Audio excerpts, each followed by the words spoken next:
오늘 하루도 바꾸는 교회 성도의 삶 가운데 하나님의 은혜가 풍성하기를 바랍니다. 오늘은 창세기 3장 14절에서 15절 중심으로 최초의 복음에 대해서 같이 한번 살펴보도록 하겠습니다. 하나님은 오늘 본문에서 사람을 타락에 이르도록 만든 뱀에 대한 심판을 선언하고 있습니다. 계시록 12장 9절 말씀에는 이 뱀을 마귀라고도 말하고 사단이라고도 말하고 있습니다. 온 천하를 꾀하던 자입니다. 이 사단에 대한 심판이 오늘 본문에서 선언되고 있습니다.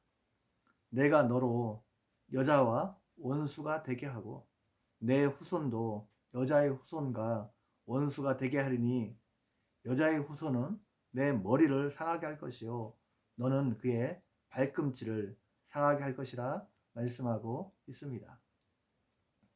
사단과 그 후손에 대한 심판이 선언되고 있는 겁니다. 성경에서 대적들에 대한 심판은 곧 하나님의 백성들에게는 구원을 의미합니다. 바로 왕과 그 백성들에 대한 심판은 곧 이스라엘 백성들의 구원을 의미했습니다. 이스라엘 백성들을 포로로 잡아간 바벨론에 대한 심판은 곧 이스라엘 백성들의 구원을 의미하는 것입니다. 그래서 사단에 대한 심판은 곧 하나님의 백성들에게는 구원을 의미하는 것입니다.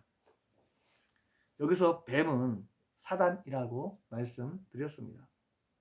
뱀의 후손은 하나님을 떠나 마귀를 따르는 자들입니다. 그렇다면 마귀를 따른다는 것은 무엇을 의미합니까? 요한복음 8장 44절 말씀에 보면 예수님은 바리새인과 제사장들을 향해 너희는 너희 아비 마귀에게서 났으니 너희 아비의 욕심대로 너희도 행하고자 하느니라. 그는 처음부터 살인자요 진리가 그 속에 없으므로 진리에 서지 못하고 거짓을 말할 때마다 제 것으로 말하나니 이는 그가 거짓말장이요 거짓의 아비가 되었음이라 말하고 있습니다. 바리새인들과 제사장들은 자신들이 하나님을 따르는 하나님의 아들이라 생각했지만 예수님은 그들이 마귀의 자녀라 말씀하고 있습니다. 예수님은 그들 속에 진리가 없고 자신의 욕심에 따라 살아가며 마귀처럼 거짓을 행하며 살아가는 마귀의 자녀라 말씀하고 있습니다.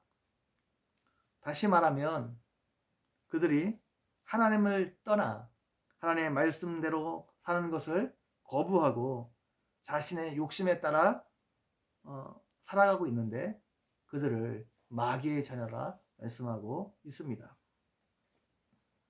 하나님은 사단인 뱀을 향해 너로 여자와 원수가 되게 하고 내 후손도 여자의 후손과 원수가 되게 하겠다 말씀하고 있습니다.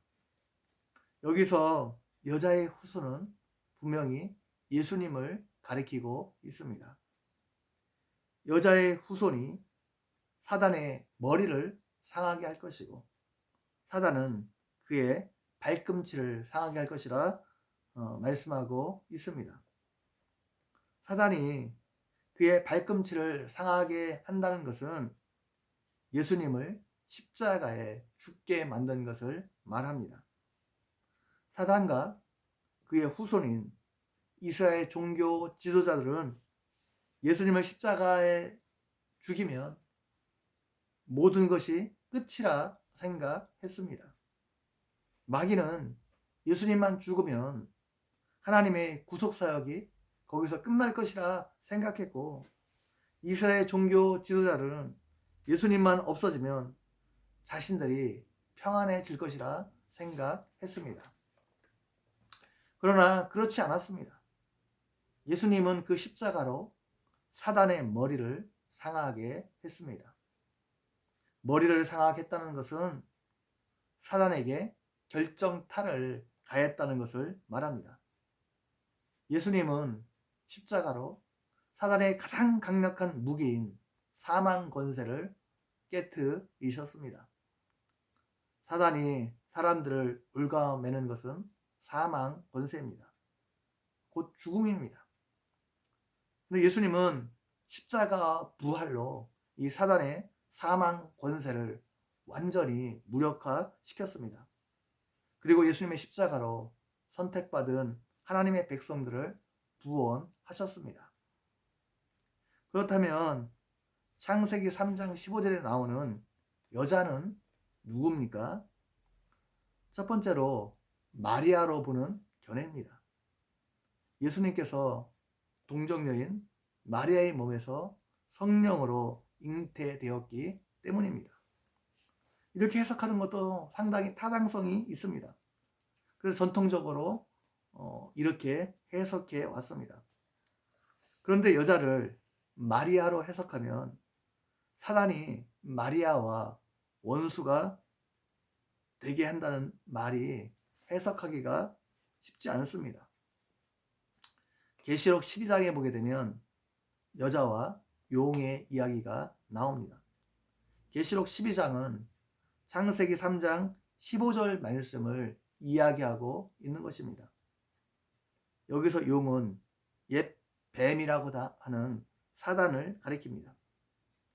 여자가 아들을 낳으려고 하는데 용이 아이를 낳으면 삼키려고 그 옆에서 지키고 있었습니다. 용은 여자가 아이를 낳는 것을 막지 못했습니다.